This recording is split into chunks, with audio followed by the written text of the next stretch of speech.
Moi, je voulais vraiment diffuser de l'optimisme, de l'envie. Tout est possible pour les petites filles.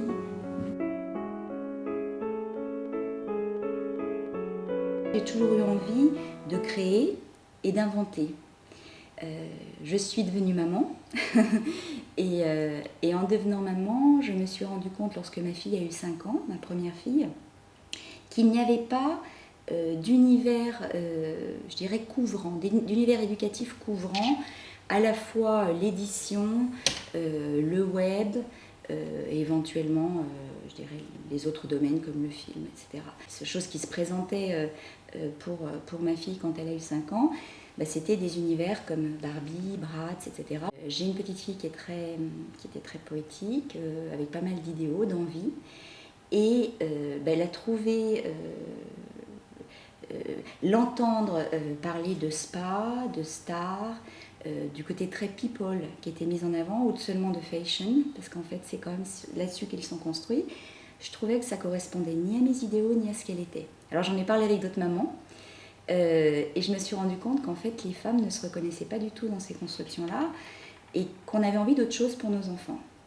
Et Museworld est vraiment né de là, c'est-à-dire l'idée de dire on va créer un univers avec des petites filles, des héroïnes qui vont être des rôles modèles différents, qui ressemblent plus aux femmes que nous sommes, pour aider les petites filles à se construire.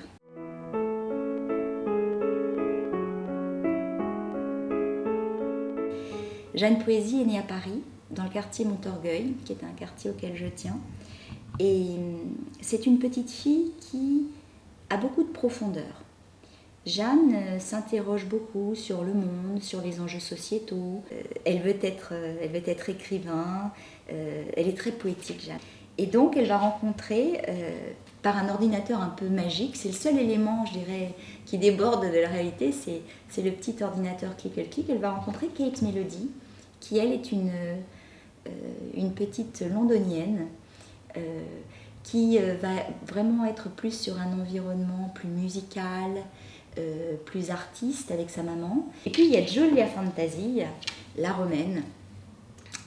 Alors Giulia, c'est une fillette qui est pleine de vie, pleine d'idées, inventive, créative, 1000 idées à la minute. Elle parle beaucoup. Et Giulia, en fait, habite le quartier du Trastevere à Rome. Donc, elles habitent d'ailleurs toutes des quartiers qui sont des quartiers historiques en fait de ville, parce que l'idée c'est vraiment de profiter du roman et du web pour montrer la beauté de la ville aussi. Je dirais que les sources d'inspiration, alors je l'ai puisé au départ, je dirais donc dans mes enfants, dans les discussions que j'ai eues avec d'autres mères. Probablement aussi, je dirais, dans mes idéaux et ma propre histoire d'enfant, puisqu'en fait, je crois même en avançant dans la vie, on garde toujours au fond de nous l'enfant qu'on a été. On a aujourd'hui donc ces 30 000 petites filles qui, je dirais, ne sont pas toutes je dirais des héroïnes de Museworld, mais à leur manière, elles font avancer les choses. Il y a vraiment une volonté de dire on va faire quelque chose de bien pour œuvrer à la grande œuvre en fait, dans la journée. Et ça, c'est chouette. Ça, c'est vraiment beau. Et on a plein de projets comme ça parce qu'on croit. Moi, je crois au projet à sens. Je dirais, projet uniquement commercial, ça ne m'aurait pas demandé, ça ne m'aurait pas permis de m'impliquer autant. C'est-à-dire qu'il faut qu'il y ait quelque chose à côté. Et c'est pour ça qu'aujourd'hui, je dirais, on est tous profondément impliqués dans Museworld, toute l'équipe, parce que ça va bien au-delà de ça. Et finalement, que le projet est reçu de manière, je dirais, aussi enthousiaste sur les différents continents, parce qu'en fait, ça parle aux gens. L'envie de faire quelque chose et de faire grandir des enfants dans ce contexte-là avec du sens.